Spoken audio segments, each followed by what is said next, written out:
आज मोर सौभाग्य मो निर्वाचन मंडलीर मो गाँ पाखे पंडुआ ग्राम आज मुसलमान भाई और भौणी मैंने ईदुल जुहा परिप्रेक्षी में मत अतिथि कर डाकी मोर सौभाग्य एवं आनंदर कथा मु ए गाँ के जो आसी पहुँचली समू परिवार भाई और भौणी मैंने मत स्वागत कले संबर्धना देले एवं मोर ईदुल जुहा परिप्रेक्षी में वार्ता जे आमे समस्ते भारत वर्षर सुजोग्य संतान कि मुस्लिम कि हिंदू कि ख्रिस्टियान समस्ते भाईचारा नहीं बंचिबा एवं आम सहरर आम ग्रामर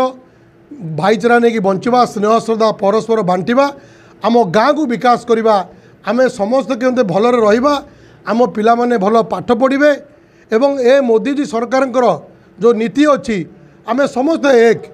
आमे भारत वर्ष को एक अग्रणी देश रे एवं शीर्ष देश रे समग्र पृथ्वी रे आमे परिणत करवा आमे समस्ते भारत वर्षर सुजोग्य संतान कि मुस्लिम कि हिंदू आज गोटे वार्ता आमे समस्ते भारत वर्षर सुजोग्य संतान।